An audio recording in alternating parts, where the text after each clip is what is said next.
Roll call. Oh, wow. For the record, it is Tuesday, June 27th. We'll start with roll call attendance. Mr. Clerk. Thank you, Madam Mayor. Councilmember Cavanagh. Here. Councilmember Milam. Here. Councilmember Palmer. Here. Councilmember Little Roberts. Here. Councilmember Borton. Here. Councilmember Byrd. Here. Mayor DeVeerd. Here. Item number 2 is adoption of the agenda. Madam Mayor, Mr. Byrd. on the agenda, item number 3 is the continuing of, from June 20th, the budget presentation for IT and finance. And with that, I move we approve the budget as, or the budget. Yeah. It's going to be a good night. The agenda as published. Second. I have a motion and a second to adopt the agenda as published. All those in favor say aye. Aye. All ayes, motion carried. Item 3 is our special meeting on the 2018 budget workshop. Any? Good afternoon, Madam Mayor and Council Member. This is a continuation of our budget workshop number 2 from last Tuesday. The agenda today is we're going to go through IT, then finance, then I will wrap it up, and budget number 3 will be on July 19th. With that, I'm going to hand it over to Dave to present ITs. Hi, Dave. Hi, Mayor, council members. I'm glad to be here before you today, since I didn't get to present last week. Good to have you here. So, we'll get started with information technology. Our agenda today is, again, budget dollars at work for FY17, and then our 2018 enhancements that are being requested, and then our road ahead. So for our FY 2017 budget dollars at work, if you recall, we had an IT cybersecurity assessment budget enhancement this last year. That's something that we have selected a vendor to work with, and we're actually in progress with that. We actually received some equipment from the vendor or the contractor that we're working with this last week, and it goes into our environment tomorrow, in fact, and we'll be doing some scanning and whatnot, and then from there we'll be working on a cybersecurity defense plan moving forward and identifying areas that we want to address annually and working with departments for some of those things, such as user awareness training and things like that. So anyways, moving forward in a good direction. We asked for a position of network administrator this last year, and that has been filled internally. We promoted Eli Daniel into that position. He is out in training this week, so he's not represented back here. But some of the things that we've been able to do with that position is we've been able to diversify our risk a little bit more in infrastructure services. Infrastructure services really refers to the back end of IT, our servers, storage, network, et cetera, that everything runs on throughout the city. So having another staff member has helped us so we can diversify that risk and give a little bit more continuity there. We have made a lot of starting improvements in improving our network, cleaning things up, and providing some better long-term resiliency. One of those efforts was an effort with Public Works to provide redundancy back to the water and wastewater treatment plant, so that network has full resiliency in the event that some of our fiber is struck or affected somehow, so that connectivity won't go down. So anyways, a good thing and reduces our liabilities as an organization. We have been able to do a wireless refresh at key facilities, and this is one area that I'd really like to highlight because we identified this facility as an area that had some concerns with wireless infrastructure, and so we went and asked for funding last year to replace some of that, and we were able to save a lot of money on that because our network administrator was able to handle that workload and take care of it. We didn't have to contract out to bring somebody in to install the equipment, make recommendations, and actually do it. And then on the flip side of that, we also were able to get a lot better coverage with less equipment, which again was fantastic. And if we had gone to a third-party contractor for that, they would have recommended a lot more equipment at a lot more expense than what we were able to accomplish and still get the service that we need. So that was fantastic. I already alluded a little bit to the Public Works Fiber, which does support the SCADA remote site connectivities, but on another note, we also have been with this position, able to start looking at how we better provide better connectivity to those options in hard-to-get-to areas. We have a lot of different water, wastewater infrastructure in areas, in residential areas that don't necessarily get good connectivity options from commercial grade carriers, and we have been able to partner with a couple different companies for technology that will give us security, but also connectivity over cell service, which has been fantastic. So far, we have it out at, I think there's 5 sites in production. We've lit up 2 more that are waiting to have everything configured to communicate over that. And right now, it's looking like a very good, affordable option for connectivity to these various SCADA sites, which again, these are what control all the water and sewer infrastructure and how you get analytics and whatnot off of those. So very important infrastructure, and we've been able to get a very good, reliable, and affordable option for connectivity to these, which is fantastic. So moving on, we also asked for a position of a web developer in FY 2017 and end up hiring Catherine Roebuck. She has been with us since late last fall.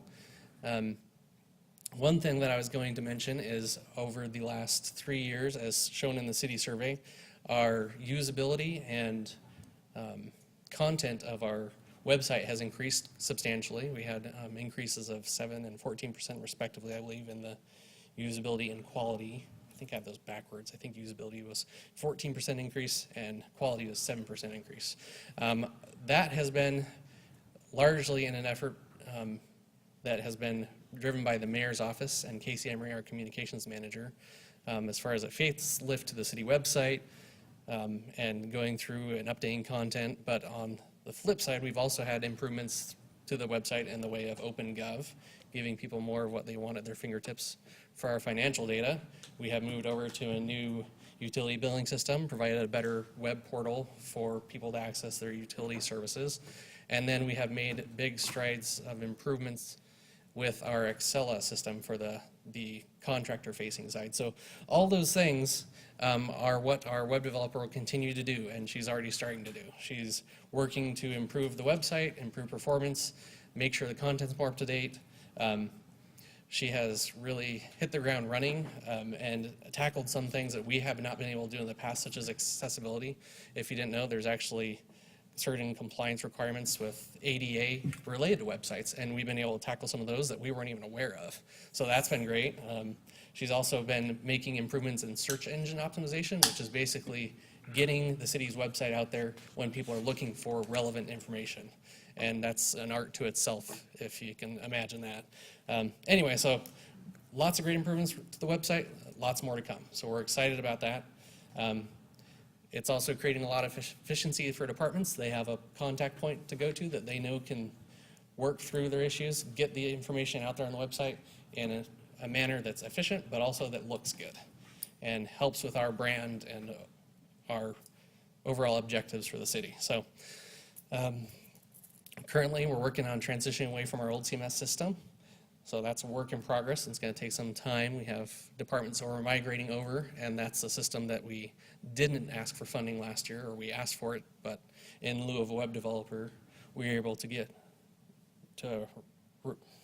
remove that eventually. So that's our plan at this point. We're migrating away from that. So anyway, and then our last enhancement we had was for an expansion for IT.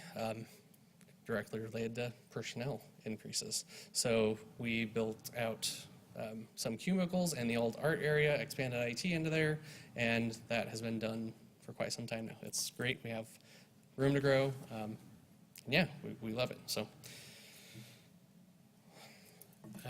moving on, these are our 2 enhancements that we have this year, and I will go into more details on the next slides. So our first enhancement is for license tracking software. This is a need that we have, and it's to maintain the level of service that we currently provide throughout the city.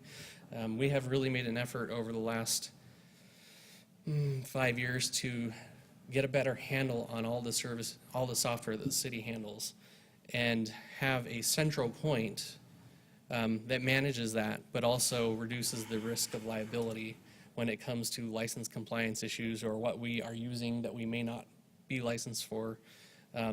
So this software will help us do that. It'll help us prevent compliance issues because we'll be able to actually do real-time tracking. It'll help us identify needs where we might need software for departments, but also where we can, with the software, we'll be able to identify, hey, look, we actually own the software in another department that's not being used, and we can reappropriate that software, which will, again, save the city money, which is a good thing. We will be able to analyze usage of software, which we can see, hey, look, if there is a need for this software, is it getting used, is it not, should we discontinue use, or could it be used somewhere else? So again, pretty minimal cost, but will provide a lot of benefit to the city and will help us to better accomplish this task that we're already trying to do manually right now. So one-time costs up front, purchase software, and then ongoing maintenance costs is what it looks like. So, and this is in the funded section. Our next enhancement is a service desk manager, and this is, again, to maintain a level of service that we currently have, but it is in the unfunded area at this point. I believe it's in the tier 2, if I remember right. So we're looking for a new position of a service desk manager, and the reason for that is we need to be able to maintain our current level of service to our internal customers. Right now, the service desk manager role is something that does happen, but not as well as we'd like it, or as I'd like it to. So the role of a service desk manager is to help maintain the level of service that our customers need. It's focused on customer service. One of the things that we're doing right now is transitioning to a new ticketing system so that we can get some better analytics, and that person can help understand those analytics better and also help drive our needs moving forward so we understand where our money's being spent on support and what those costs look like. When we sign up for as an example, when we sign up for a new software project, especially a large one like utility billing software, there is a lot of implications to staff time on that. And we want to be able to get ahead of those things a little bit more than we have been able to in the past. So this will help us do that. This person will help be able to understand those metrics and performance measurables. So, and then the other piece internally, we want to be able to continue to mentor our staff and have somebody available to do that. So this was created, or this need was created by a gap that was created about 1.5 years ago when I was promoted to CIO. At this point, I am doing my best to fill that role and fill both shoes, but I can't say that I always feel like I'm doing both roles to the best of my ability without putting in 100 hours a week, and I'm happy to do that for an extent, amount, a certain amount of time. But at some point, my wife is like, well, maybe it's time to look elsewhere. So anyway, that's just one factor of all of it. But again, our biggest thing is to continue that level of service and continue to drive that, maintain that for our internal customers, which I guess I would say you guys hear about growth constantly and you understand that picture, but as a service arm in the organization, really all of these city staff are our customers, and as they grow, we continue to have that need to continue to support them. And as you know, more and more people rely on technology to get their jobs done throughout the city, and that's just the way it goes. So anyways, it is a critical need, and that's why it's on here, but it is in the unfunded section at the tier 2 at this point. So I did not want to go into replacements. I feel like that's a horse I've beaten a lot, but I did want to highlight a couple infrastructure replacements that we have for IT just because they are bigger ticket items. Great. I don't have numbers on here, but you can find those numbers in your replacement book for the IT department. One is our storage area network. That is the single most probably critical piece of infrastructure that IT has. And when I say it's critical, I don't mean it's critical to IT. I mean it's critical to all the other departments because that is where their data resides to do their jobs.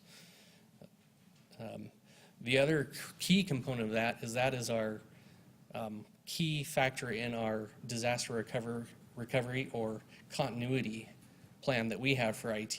So at this point, if this building were unavailable for some reason or another, and if we had to go somewhere else and continue to maintain service, this technology is what actually enables us to do that in a timely fashion. We can get things up and going in as little as 4 hours if needed and have everything back up and running, and this technology is what enables that. So anyways, it's not cheap for sure, but we did look at some other options. This year we've looked at various options, but one of those was the cloud, and just seeing what that would take to get our information in the cloud for all of these services that we have that are residing on this piece of infrastructure. And the cost we would have over a 5-year period for that is $1 to $1.3 million, versus this storage area network at, 300,000. So anyway, we think it's the right direction to go. That's why we're recommending to continue this direction, and the technology does need to be replaced. But I at least wanted to mention that we have evaluated other options just to see what's going to make the most sense for the city. So to go hand in hand with that, we have our data center switches that are up in our data center here that hook most of our servers and the storage together. Again, those are at this October, they'll be at the 9-year mark. We have had some issues with them. They don't meet our needs anymore, and with new technology, they'll be even in a worse situation. Things have just changed quite a bit in the network landscape in the last 10 years. So just kind of the name of the game. We are also looking at doing our server operating systems. This is more of a requirement from a compliance with updates and things like that. At this point, we are running server operating systems for all of our servers that came out in, I'm thinking late 2009, but anyway, so it's kind of past that mark where we look at software and say this is an issue. But the key kicker here is most software manufacturers also announce end of life cycles for most of their software, and we are planning to make sure that we can get new software in place before we get to that situation where we're not supported, where they aren't getting updates. As you heard last year when I talked about security, one of the biggest areas that is a risk with IT security is exploits that happen with software that's not kept up to date. So we just want to make sure that we're ahead of that and we're not getting the city into a situation where we're introducing more risk. So that covers our big ticket replacement items for IT. The road ahead, I just want to highlight a few CFP items. I'm sure you have seen these before as they are on the current CFP, but we have Microsoft Office that is also getting to that point where we're going to have to look at a replacement there. So I think it's on the CFP for 2019, if I remember right. We are currently running Microsoft Office 2010, and it still works great, meets our needs, but at some point we're going to have to pull the plug and look at the new version. Our Exchange server, which is our email server, is in the same boat. Substantially less cost there than Microsoft Office. I mentioned our data center switches, but we also have many other switches, network infrastructure, that are in need of update over the next few years. Most of them are right around the 8-9-year mark. Some of them aren't meeting our needs currently, but we're getting by. And so those need to be replaced as well, so they're on our CFP. Then a couple other items that are more future planning items. An ESRI license, enterprise license agreement is something that we have considered over the last few years just because we do use GIS a lot. This is the main GIS software that all departments are using. And at some point, there will be a tipping point where our current licensing model and this will either be a wash or this one will cost us less money. It's basically where they size it based off the size of your population of your city versus buying a bunch of one-time licenses that you continue to pay maintenance on. So that's something that's on our horizon. And then the other one that I have on here is an electronic document management system. That's one that's a few years out for sure. We're doing a lot of research right now, just trying to figure out where we want to go and what the benefits would be to the city if that's something we want to pursue. So. And with that, I will stand for questions. I didn't get to say sit for questions, mind you. Thank you, Dave. Questions from council? Madam Mayor. Mr. Kavner. Dave, a question for you on the enhancement for the license tracking software. Can you share with council how many unique, I guess I take this to be software licenses, not dog licenses or other types of software licenses. Okay, great. How many unique software licenses that we have and how many on average expire each year? Absolutely, Councilman Kavanagh, Madam Mayor, members of the council. When you say licenses, that's a kind of a subjective term. So what I will say is how many different software or pieces of software or different applications do we have? Okay. And we are, last I checked, nearing the 300 mark as a city. Now, that includes everything from fire to public works to police, whatever. So it's a lot of different software, and a lot of it is something that's specific to a specific business need. So obviously, there's stuff that police might use that other departments will not, whatever. Most of those, when I say most, I would say probably half of the software that we have some kind of maintenance cycle on them where we're paying an annual fee for updates and support and things of that nature. Those ones, when you go out of compliance on that, there's usually reinstatement or penalty fees on top of that when you try to go and redo that maintenance. In extreme circumstances, it'll actually make you buy the software all over again. That doesn't happen, luckily, often, and we have had a pretty good handle on the maintenance stuff for the last few years where IT is tracking that and making sure that we do renew those things as they come up so that we're not incurring more costs. Does that answer your question? Madam Mayor, follow up if I may. Dave, that helps a lot. Can you share with us what you guys are doing now to track that versus what the Yeah. tool would do? Absolutely. So currently, our focus that we have been able, or the focus that we've had over the last few years has been on that reoccurring maintenance costs. And we have developed a tool internally that helps with that. So we get a maintenance invoice comes due, or when a maintenance invoice comes, we obviously know, hey, look, there's something due. But a lot of the times, the companies will forget to pay us, and obviously it benefits them if they don't say anything to us, because then they can charge reinstatement fees, which is kind of slimy, but it is what it is. So we have developed a system where we can actually track these, put the start and end dates, and we'll proactively go out and reach out to them and say, we need a quote, we need to renew this, and then go follow through with that. So on the renewals, we've made a really good strides there, but the place that we haven't been able to address as well is the software that we installed that's more of a one-time purchase, right? And so an example would be Microsoft Office or Adobe Acrobat, where we have one of these pieces of software come up, we purchase it for a department, for a specific user in that department, and we do our best to capture what's on there. But what happens over time is their computer gets replaced, responsibilities shift, people come and go, and the record of what needs to be there isn't always completely accurate. And so this piece of software will actually, in an autonomous fashion, dial into each computer, see what's on there, Wow. and then match that against what we actually have purchased, and allow us to do audits against that. Great. Thank you. It's helpful. Any other questions? Madam Mayor. Mr. Kavanagh. Question then, as I guess we shift to replacements, and you shared a little bit about kind of some of the needs for these replacements. On our replacement form, some of the conditions are listed as poor and others are listed as end of life. And I think you touched on that. I just want to get clarification.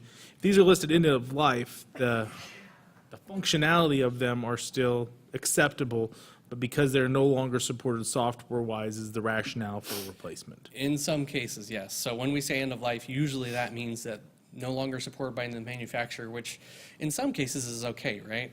If we have a wireless access point that's end of life, like we had a year ago in this building, if it goes down, it's not that big of a deal, right? Sure. So the criticality or nature of the equipment being used is also a factor in that. For instance, of our storage area network, the SAN, that is, if that goes down and we don't have support from the manufacturer, business stops at the city of Meridian. Everything from utility billing systems to finance systems to land use, permitting, whatever, it's all gone until we get a piece of equipment back from the manufacturer to help us out. They charge a premium for that equipment. They charge a premium to come fix the problem. We're down for X amount of time. Because we don't have any type of warranty or agreement with them, that could be weeks. And we have been in that situation one time before with a piece of infrastructure that wasn't quite as critical, where we were literally down 4 months. So anyway, we've made strides to make sure that doesn't happen again, but. Madam Mayor, one additional question then. On those sands, when we replace them, what do we do with our old equipment on those particular elements? At this point, for our the last time we replaced them, we actually continued to use that in a limited fashion for another piece of storage where we could put data if we needed. We were using it at the time for our video recording system. For this rollout, there is a good chance we will not do that just because we see hardware failures on a regular basis. For instance, in the last week, both of these devices had faults that went back to the manufacturer to go back for repairs on. So at this point, with just the failure rates that we're already seeing, I wouldn't feel comfortable putting anything on it without saying that as long as you're comfortable with it not going down, or going down and being out of service for 3 months, we're okay with it. But I can't imagine that most of our internal customers would be okay with that with anything. So at this point, yeah, I feel like we will probably end up taking those out to auction. Madam Mayor, one more question, if I may. What is the end of life time for those sands? You mentioned, and I appreciate that, wanting to identify the solution before the end of life period occurs. Right. What is that timetable slated for? It depends on the piece of hardware, and it depends on the manufacturer. For our sands specifically, the end of life that they gave us was there's two different terms that they use or we use in the industry, right? There's end of support, which basically means after end of support, you pay a premium for support, right? And then there's end of life, which basically means at that point, it doesn't matter how much money you give them, they aren't going to help you out, right? So we're at end of support this fall, as of December this year. End of life itself, they gave us 2 additional years. The cost for that support for the first year, which was all they were able to give us, was $30,000 for one of the units. Okay. We expect that number to go up 50 to 100% the following year. So that was an option we considered as well, but at this point, it feels like we're kicking the can down the road a little bit for a very high cost and more risk. So, Thanks, Dave. I appreciate it.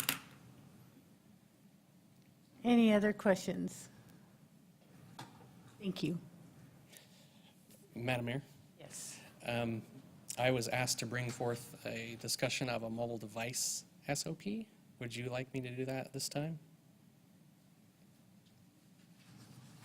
Sure. Okay.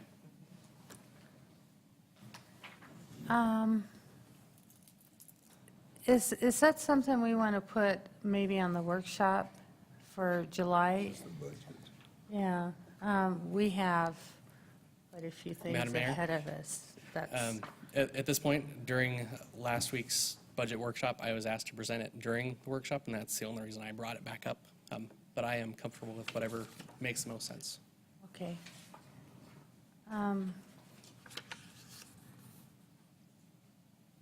We have a long evening ahead of us. Council, do you want to hear that or schedule it for a future agenda? Madam Mayor? Mr. Kavner? David, how long is your presentation? 5-10 minutes? How long is our questions? Madam Mayor, if I may, I'd suggest then if IT is comfortable with this, that we move this to a workshop session. They've provided us some materials. It gives us the opportunity to review it. And if there's any questions, that we can have this addressed before we make final decisions on the budget. So we'll put it on July's workshop. Thank you, Dave. I appreciate this. Thank you.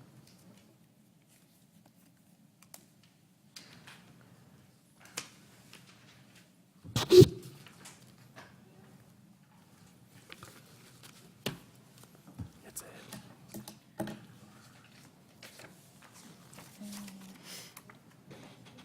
we just go here, Jen? I know, we haven't used this. Haha. How'd you do that? Okay.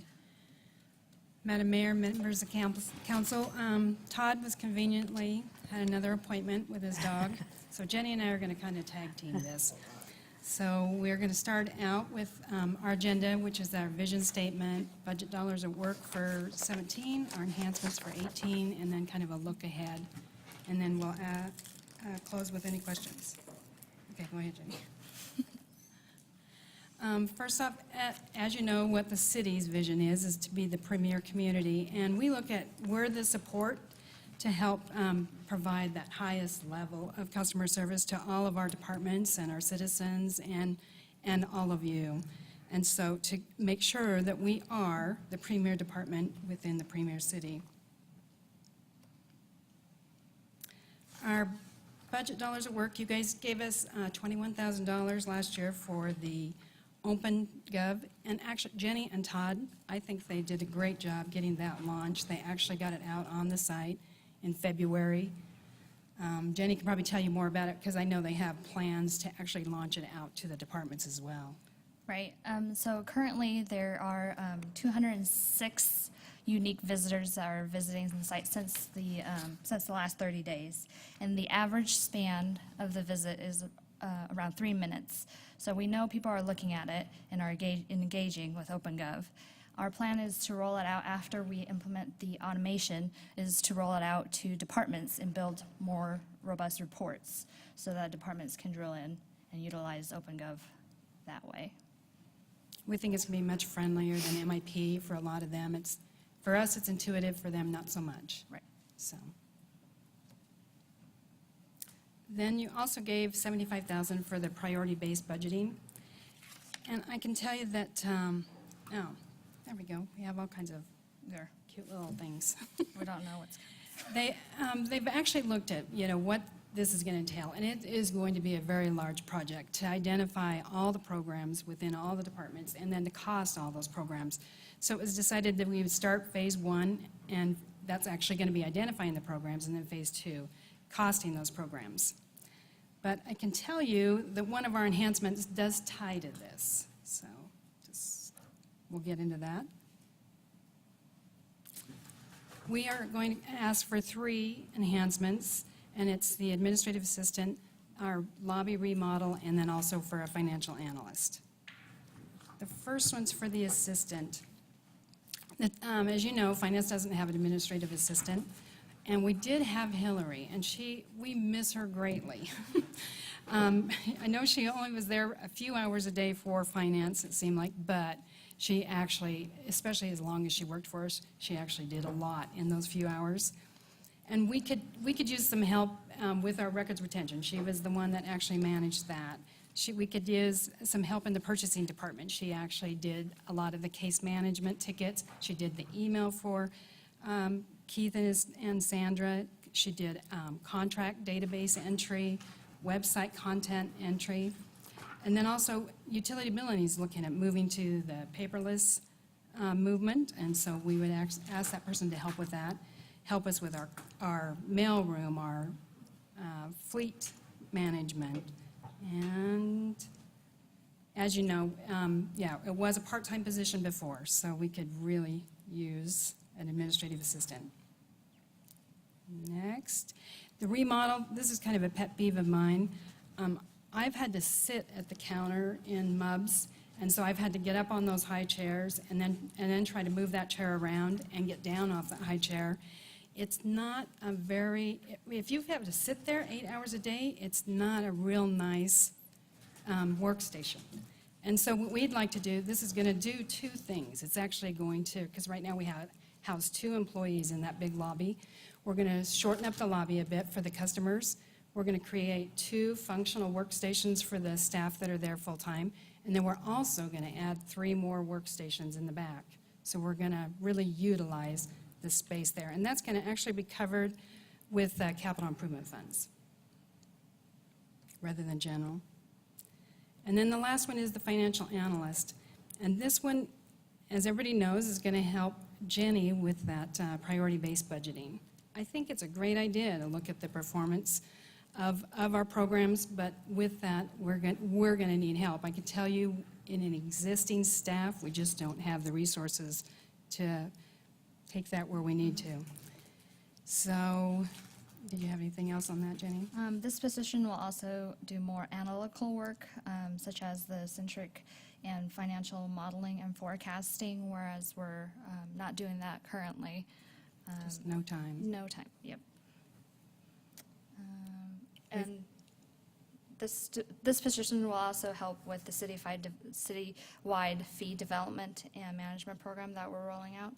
We're going to come to you in August and explain to you what we're doing on the consolidated fee schedule, because it's something that right now, the fees are all managed by the departments. And what finance would like to do is kind of take over the overall management of it and the document storage, so that we can kind of get it on a schedule for you guys.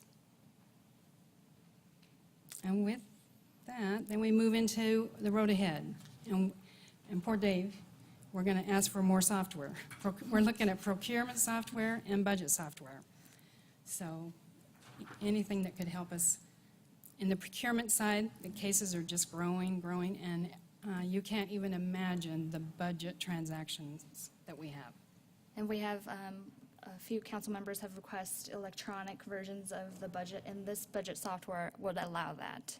Instead of getting and on top of getting the budget book, there is also an electronic version.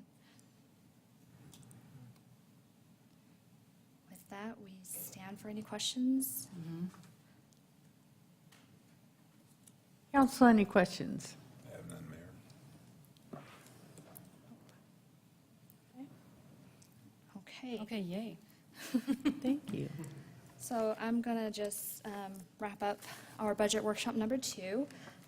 This is just a reminder of what we presented the past 2 workshops. We're requesting the councils to consider using $3 million from the Capital Improvement Fund. We proposed a number of enhancements that did not meet or that did not make the balanced but proposed budget and is identified in the unfunded lists.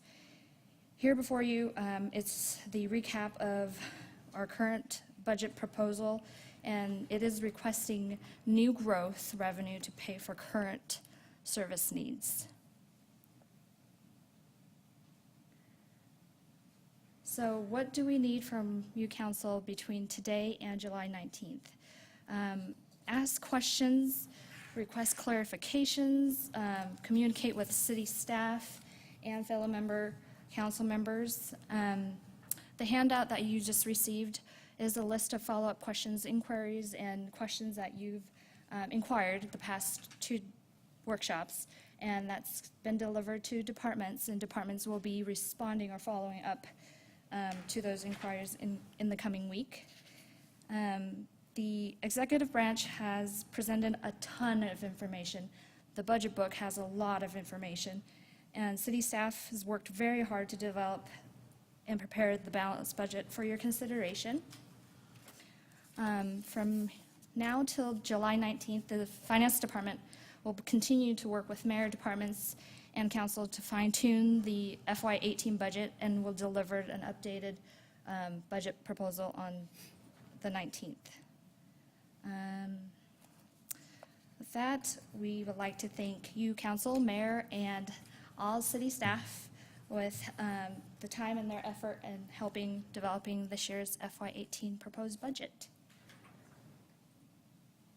Do you have any questions for me? So, council, as you look at the list that Jenny handed out, is there anything that we missed? We wanted to make sure that the questions that you asked for further information and follow-up are accurately captured, and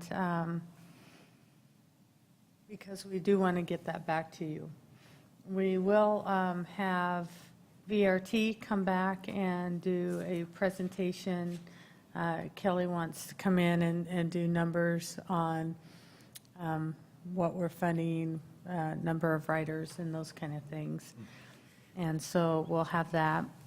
I know that we did ask for a written request from the Rural Fire District. I don't know if you need anything to revisit with them face-to-face, but we could schedule them in as well if you need that conversation outside of what is listed on this.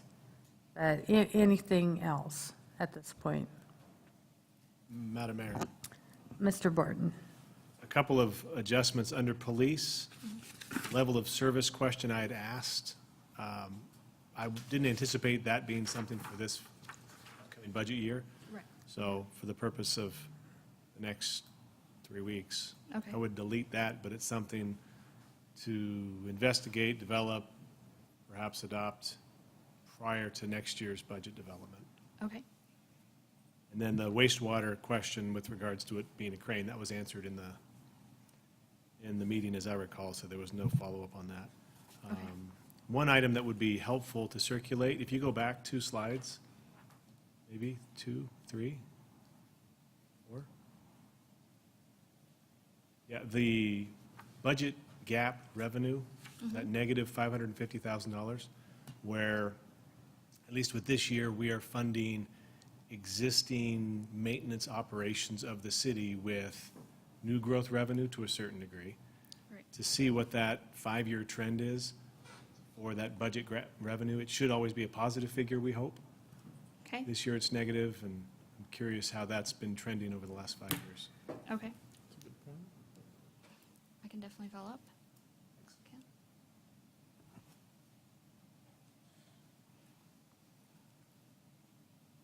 Anything further from council?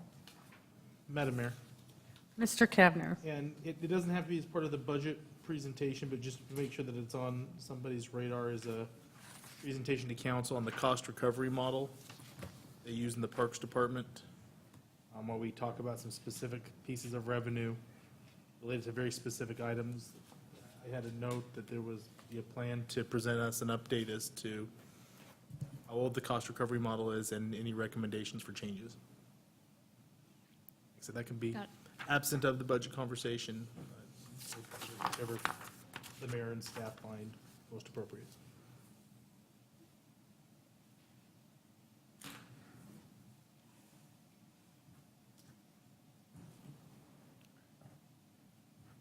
Anything further from council?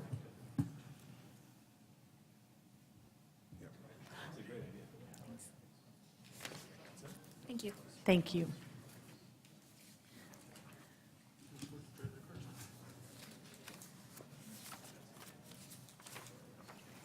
Okay, council, the next item is the strategic plan discussion. And I think we'll pull it up so you have it in front of you on the screen.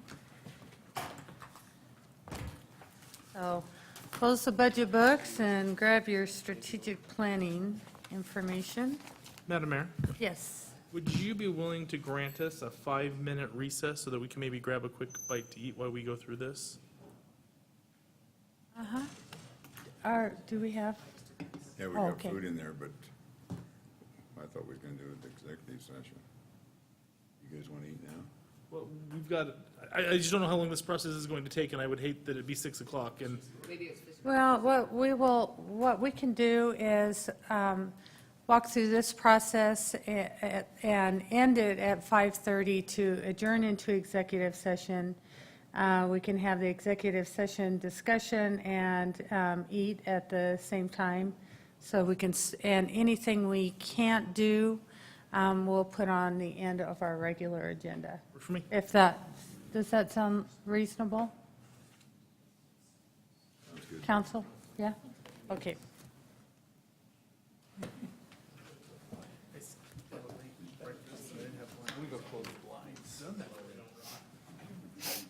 What?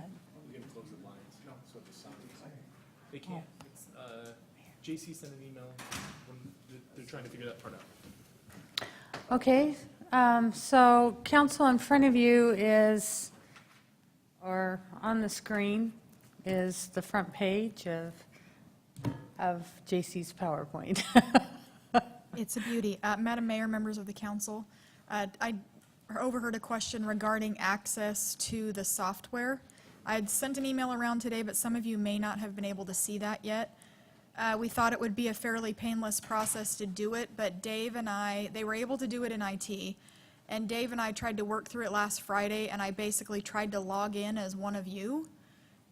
Lots of errors, lots of issues, and so we're trying to work through that now because we're needing to, basically, the software does not sit out in the cloud, it actually resides on our network, so you have to VPN in to get into that software, but you don't all have individual computers. So that makes doing a VPN into the network more difficult. So IT's trying to figure that out right now, but your computer up in the council chambers will work for logging in and doing that, but for now, to be able to VPN in from an individual computer, that, we're still trying to figure that out. It lost me about 3 clicks in, couldn't figure out how to do it, and so Dave was having to do a bunch of stuff. So anyways, he's figuring that out, but you will have access, that computer in the city council office will work because it sits on our network, so, and from your computers here.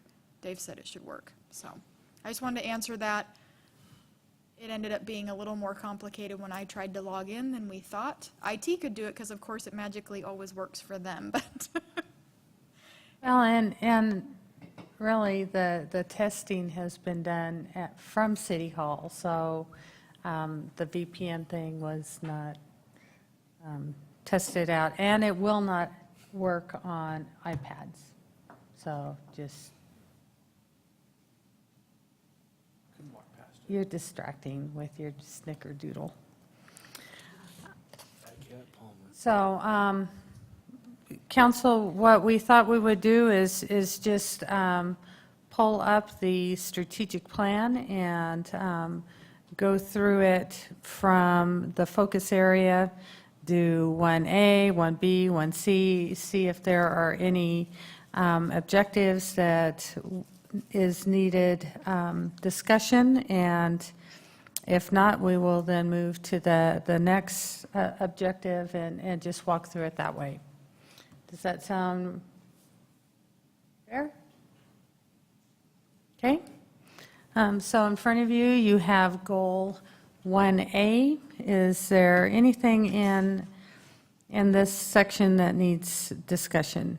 There is 1A2, which is complete, and 1A3 that is recommended by staff to delete. Are you okay with those?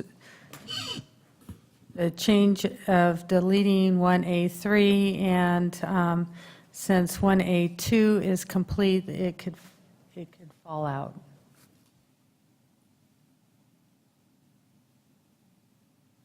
If there's nothing further on that. So, sorry, Madam Mayor.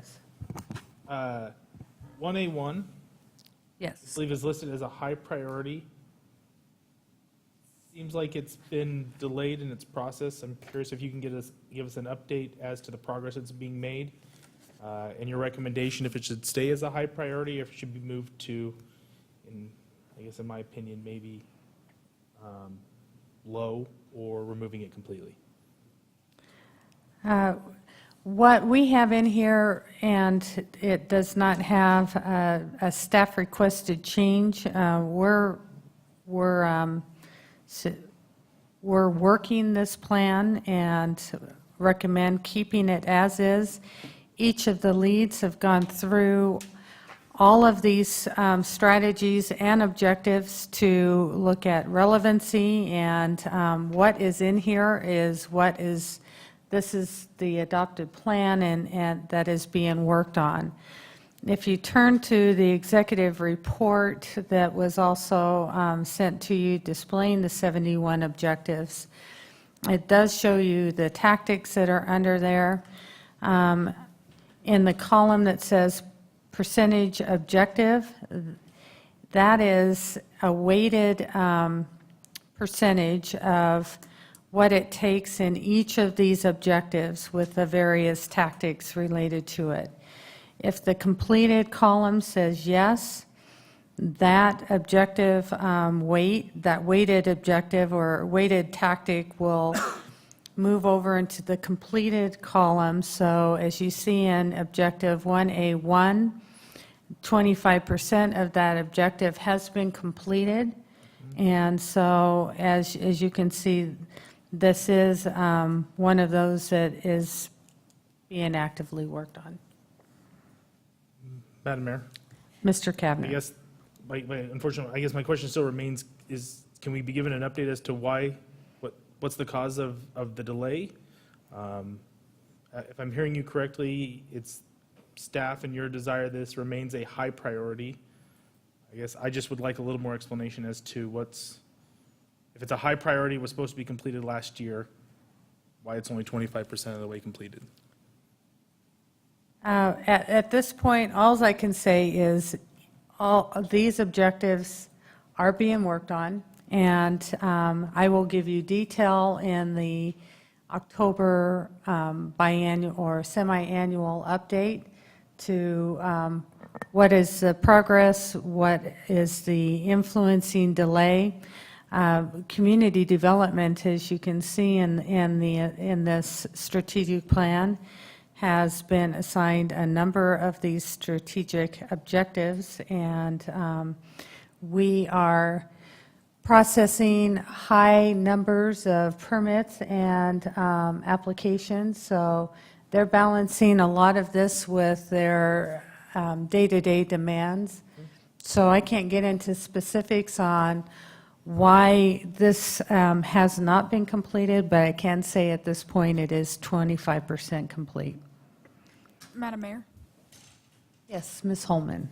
if I may, for example, on this one, there are other tactics that are in progress right now, but until the actual tactic is complete, that completed percentage does not update. So for example, tactic 2 says 0% complete, but when I go in there and I read the status notes on that particular tactic, Bruce Chatterton updated it, for example, attendance at the MDC board meetings and many subcommittees, attendance at all MDBA board meetings. Bruce Chatterton is now an ex officio MDBA board member, many subcommittees. So there are some updates in there that you're not seeing on this report, but there is some work being done on the other tactics. But as far as a completed percentage, you're not going to see that until the full tactic is checked off. So I hope that helps, and being able to get into the software, when you have those questions, you can log in and you'll be able to look at notes and see some of the activity. Madam Mayor. Mr. Kavner. In light of that, thank you, JC. I would suggest that we move this to a low priority. Prior to that additional feedback from JC, I was of the mind of just removing it. Destination Downtown has been a dead plan for many years, and if there's not a lot of effort being made to revive it, I would just as soon remove it. But if there's progress being made, that progress would ideally be shared in the October meeting, if it can't be shared today.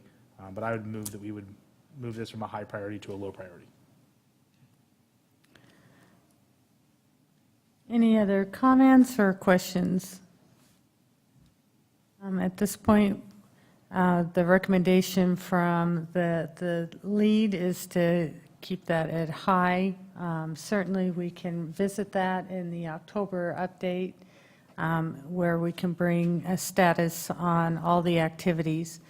I will say that the downtown plan and making sure that it's communicated that all parties are on the same page remains a high priority both for the city and the Meridian Development Corporation.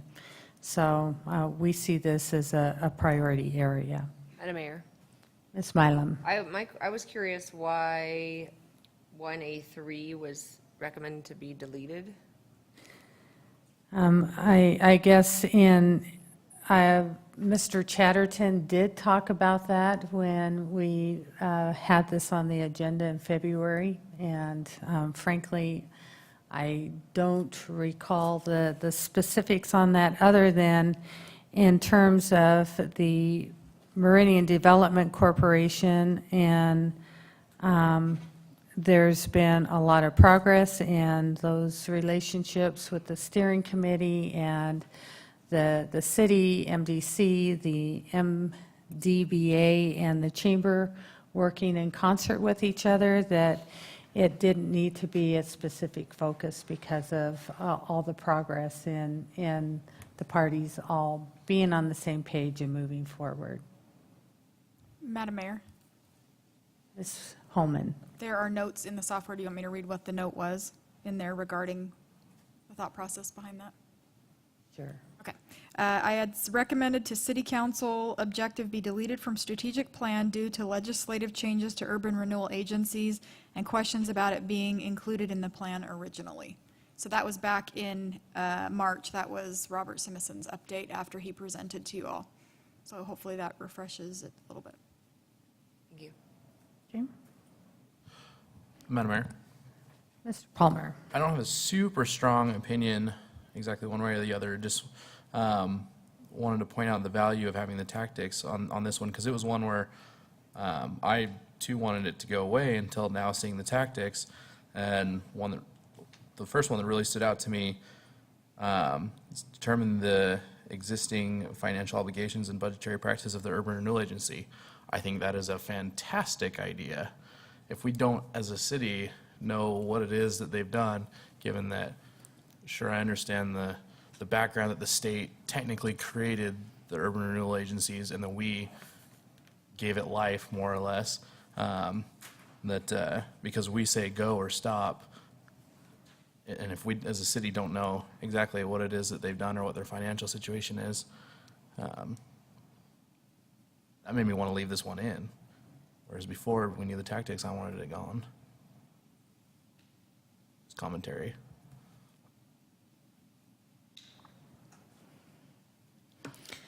Madam Mayor, Mr. I Kavner? guess then a question for Councilmember Palmer or the council as a whole is there merit in removing the other tactics, less that particular one? Because I agree there's some value in that, and weighting that tactic at 100%, and put that as a high priority and look for an update from that in October.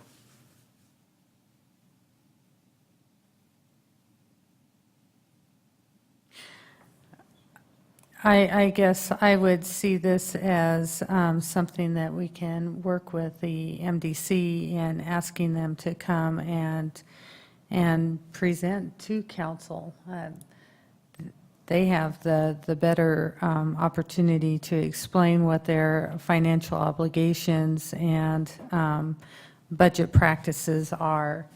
As in hearing the note in under the tactics and why it needed to be removed is when this was written, there were some questions about that reporting structure, and MDC can easily come and discuss this, or we can continue to, we can just give an update in October. I don't care.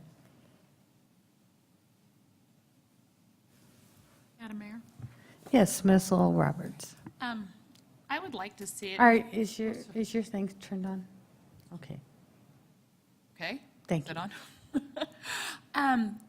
Given all the activity and things that we've been seeing lately from downtown, I would like to see us just leave things as they are and watch the progress and get an update in October. At this point, I guess I'm not real comfortable taking anything off or reducing it down, because our downtown is critical. We've got a lot of parts and pieces working on it that I think we'll have a lot more information in a few months.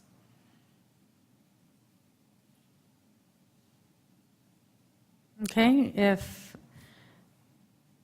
do we want to go item by item and see if there's a majority that wants it in, out, high, low? What's your pleasure? Is everyone in support of 1A1 remaining in as shown? No. Okay, I have 2 noes. Mr. Byrd, what was that? I'm a no too. We've already spent so much money in, I'm sorry. Oh, now you just turned it. Oh, thanks, Tammy. We've already worked and spent so much money on downtown, destination downtown, that I think that the process we're doing right now and getting between the city and MDC, getting people interested in downtown to do things is the way we're going to form it. We've got to get people interested in downtown before we can have a destination downtown, so. Mr. Byrd, this objective is regarding reinvigorating the destination downtown plan by communicating with stakeholder groups, gaining broad and strong support, as Mr. Chatterton noted in some of his notes.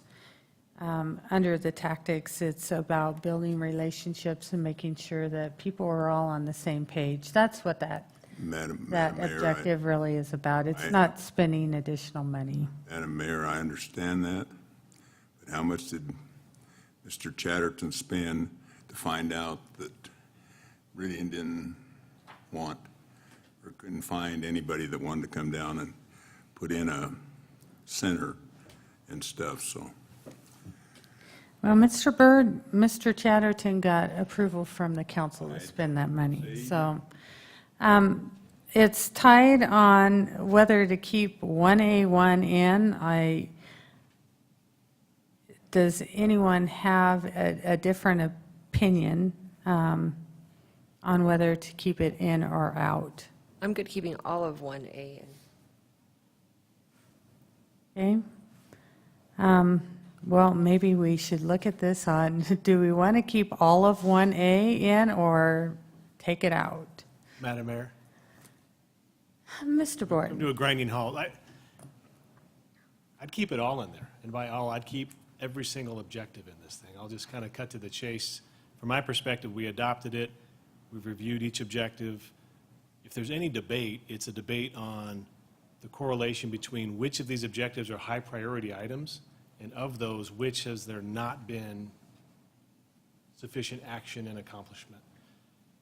I mean, I see the legislative executive role focused more on that. So if we identify as a council that there's these listed objectives that we want to see progress on, and these ones are high priority and these ones aren't, that when we have these biannual, if not more frequent, updates, if there's a high priority where the council said, for example, to Mr. Kavanaugh's point, 1A1 is high priority, it's important.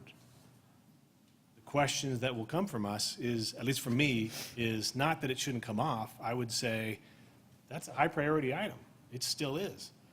Now, we can have a debate on why things haven't been done. Is there a lack of resources? Is there something that's impeding the employees from executing that?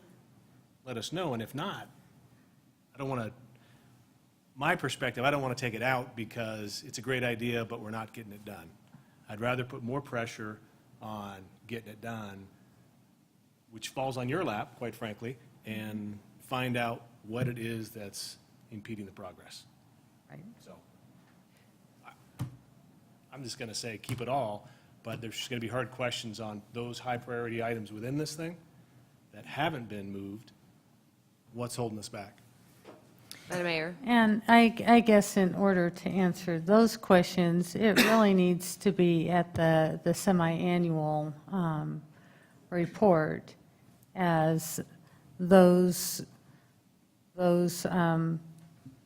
what has been accomplished and where the lead feels their progress is.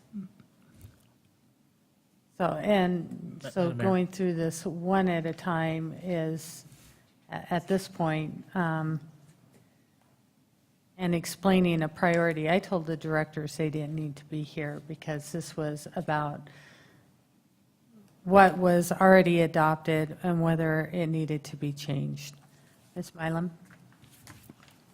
I agree with Councilman Borton, and I know that over time, things will change, and I don't agree that we should remove items because they're not being completed.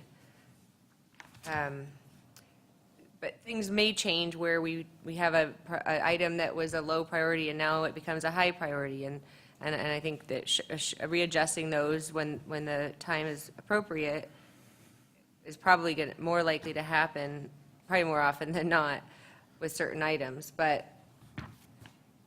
I agree, this is what we adopted, we've been through this, we've over and over, and I don't see the point in taking anything out.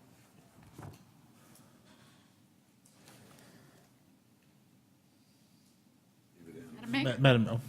Ms. Lou Roberts. I would agree with that assessment. We did adopt it, and items may move in priority depending on what else is happening, but I think we should leave it as is and watch the progress and learn in October where things are, and if they're not happening, why? Madam Mayor. Okay. Mr. Kavner. I guess I was under the impression that this is a continuation of the semi-annual meeting that we attempted to have a few months ago, where those very questions were asked. The fact is, there are a significant amount of objectives that are marked high that were to be completed in the past 18 months that in many cases haven't been, what we're able to see, began.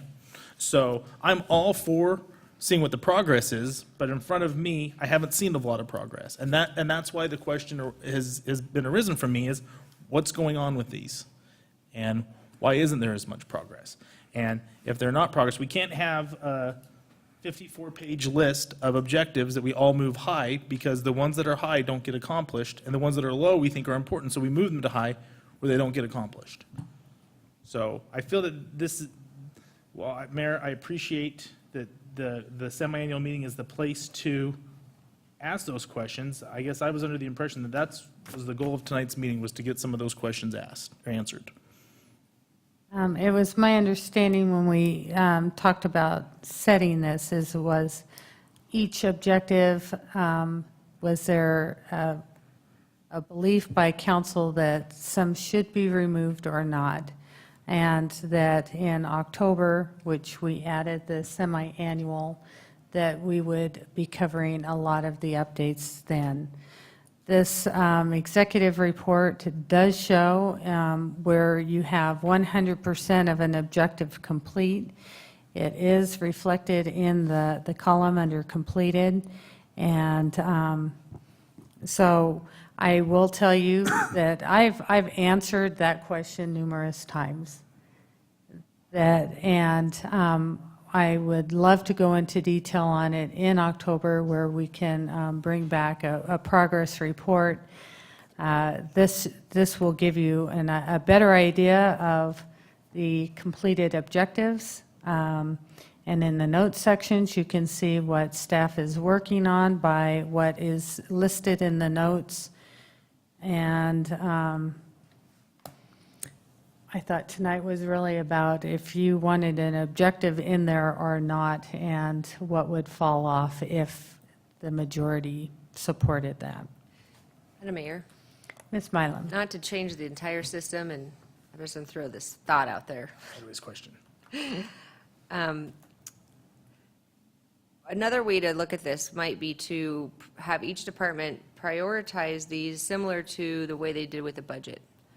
If that would be more helpful. So everything isn't like, so we don't have 10 highs, but you got number 1 priority, number 2 priority, number 3 priority, and as they get completed, then they move up in priority number, and then have move the completed ones somewhere else. Yeah, Madam Mayor? Mr. Borton. To a certain degree, doesn't that come from us? Is it not our role, though, to say of these objectives, here's what we would like staff to execute. These ones are the more critical than others. Council, I think it all has to be within context, and it's going to be easiest to put into context when you have the semi-annual update. The priority system that I believe was discussed when this was officially adopted in January of 2016. Much of the priorities are dictated by the work plans in the departments. The departments do have strategic plans that were derived from master planning process in parks, in fire, and public works. And so that has loaded the priorities into some of these. In others, it's part of a process and a project that they're already involved in, and it's a multi-year. It changes with almost every one of these objectives. So the objectives are a working plan that supports the strategic goal, which is the goal in the blue.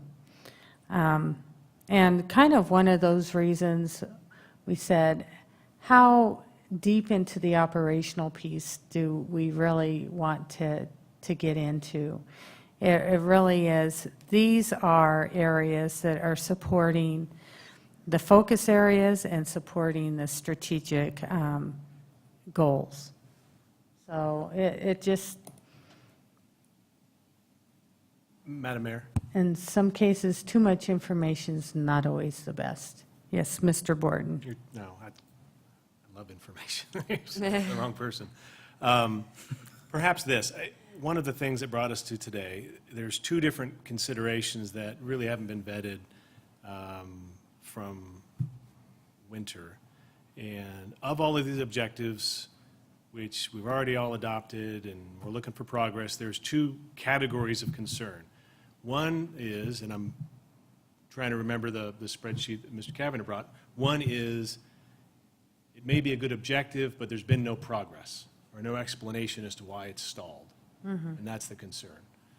But there's another category that we really haven't heard, that there may be objectives that the concern from a council member may be it's not that it's too slow, there's no progress, but I think we ought to revisit the objective itself, regardless of the speed of its completion. So when I make remarks about I'm comfortable with the whole plan, I want to see progress done on it, and I don't want to remove anything for the mere fact that progress has been slow. But if, in that second category, and Councilman Kavanagh, I think because you had that spreadsheet, we didn't have a chance for anybody to say, I think objective 3B3, for example, should come out for this substantive reason. Not because it's slow, but for some other reason. Sure. And we can say, okay, that's a good idea, take it out, or we'll say, as a majority, let's just leave it in. I understand your position now, but let's leave it in. That's the discussion, that second category of reasons. So this is a whole, I don't know if Councilman Kavanagh's had that chance, you haven't, I guess, but that chance to say for the not that we haven't made progress on it, but these one, because that was a lot of the list. I saw a lot of no progress made, a lot of the concern, but there were some where that wasn't the reason. It was something more substantive. So perhaps this is the opportunity to hear those types of comments from anybody. And if the majority says, good information, keep it in, Keith Bird rule applies and it all stays in and we move forward as a whole. And if the majority says, great information, you made me think about it a different way, it should come out, and that objective comes out. Thanks. So that's what I thought was coming. And that's what I thought we were discussing, that's- not the necessarily the progress or lack thereof, but what fundamentally you had thought needs to be removed. Madam Mayor, Mr. we Kavanaugh. have had so many meetings where you've talked about what this meeting is going to be. I guess I'm surprised that there hasn't been any consideration to address was our most major concern about this plan in March, which was the lack of progress. I think 6 weeks ago, when there was a plan to try and have this meeting before the end of May, Councilman Borton directly spoke about what were my concerns and frustrations about a lack of progress on the vast majority of the objectives that were set to be complete. And so for us to sit here today and say we didn't think that was part of what this meeting was supposed to be, I have to say I'm surprised, because I was under the impression that was a lot of what we were going to talk about, because to Councilmember Borton's point, we talked about this in May, we didn't even get to the point to address what objectives we want removed substantively. Our short conversation was about where we were in this process. So I guess I'm struggling to find where the disconnect was as to why we are not prepared to address the vast majority of these objectives that are still listed as incomplete. Oh, you brought me a cookie. I'm going to be so much nicer now. Thank you. An explanation as to why these aren't complete and what progress is being made. I love the fact that we've got an ability to see that, and perhaps if we would have been able to see that earlier, maybe that would have addressed some of my concerns as they did with 1A3. But for us to say that that was not part of what this meeting was supposed to be about, I think is not a correct statement, in my opinion. Well, it seems like everyone's communicating at a different level. In your executive report, you have, you do see when the last edits were, so you can see that many of these objectives do have notation on when they were last in there, and so it is a point of what has been being worked on. You do have also under the completed column, under the objective itself, where certain tactics have been completely completed. So there is activity. And what I can say, and what I did say in February, in March, in April, and probably in May and now, is that we felt after when we gave the initial update for 2017 was this was a process of getting to that first update and seeing how, as the objectives were rolled out, that they were not in a correct order as they started to work the plan. They had to fully develop the tactics, develop the lead, assign tactics that weren't part of their departments, get buy-in from there. It was a process that, in many opinions, and I think that was shared earlier this year too, is this was kind of the start of the plan. So as everyone is owning this and has been utilizing the amazing tool that JC and IT has put together to bring greater transparency in terms of progress. Let's move forward with this adopted plan and know that staff is working it, and you're going to have a lot of those more in-depth details when you get your semi-annual update in October. Madam Mayor? Mr. Kavner. And to that point, and I think what I said in February. If there's 6 of us here, and if 3 or 4 of us are comfortable with this plan as is, without explanations, then let's move forward. I'm not one of them, but if the majority of you are comfortable and want to continue the plan as is, without changes, without explanations, then, man, I would be happy to move past this. Madam Mayor. Mr. Byrd. And Councilman Kavner, I don't disagree with you, but in the same token, in January of 2016, when we passed this, I think every one of us was sitting on the council at that time. I have real frustrations with the speed things get done in the public sector. Coming from the private world, this is a saying you guys have probably heard me say 100 times. The faster you do it, the more you make. The public, If it takes a little longer, it justifies your job. Mr. Byrd. I think that it's something that we all voted on it, let's give it a chance. Some of these items you don't do overnight. And I understand in the public, they've got to jump through a lot of hoops that we don't have to jump through in the private sector. So Madam Mayor. let's give it a chance. Mr. Byrd, I guess I would say that a lot has been going on. Every month, you have a department that stands in front of you and gives you a strategic update. In the budget hearings, you got an overview of your budget dollars at work and what each of those departments have done and accomplished over this last year. This strategic plan includes areas that are not day-to-day in response to the growth pressures. And I can tell you that every single one of our departments are heavily impacted by the growth that the city is continuing to perform and serve to.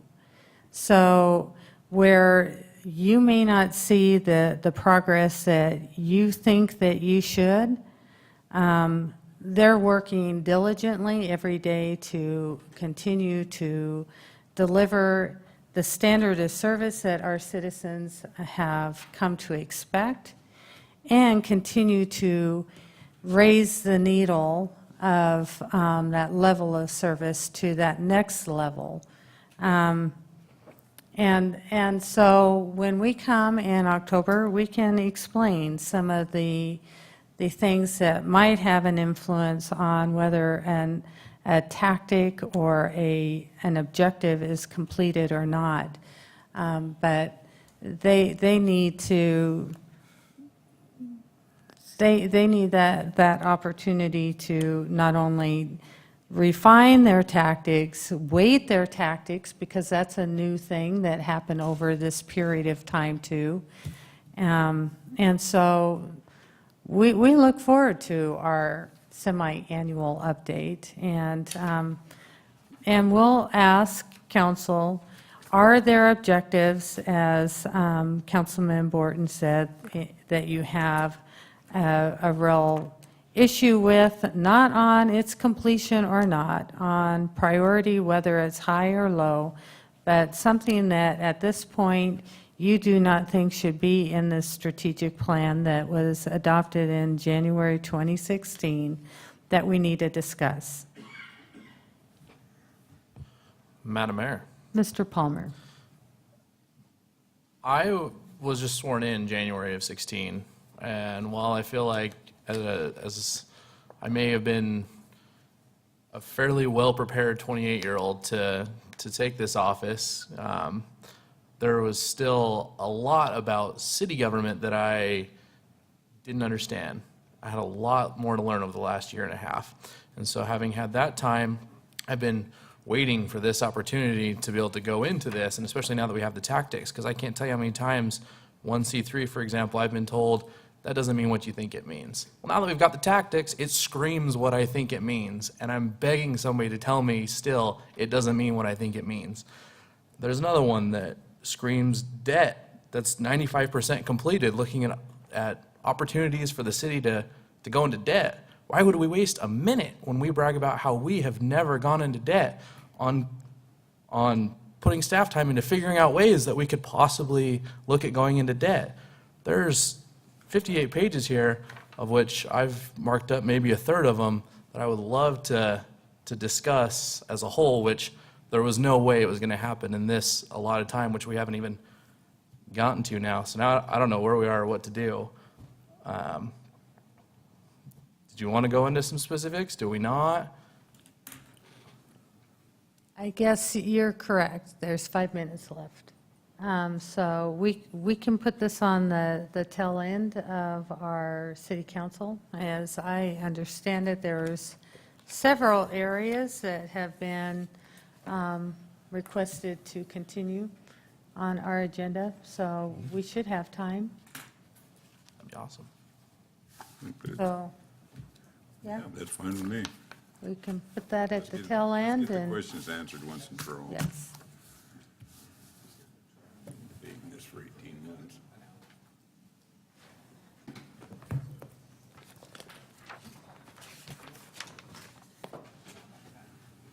Okay. Item 5 is the executive session. Madam Mayor, Mr. Byrd.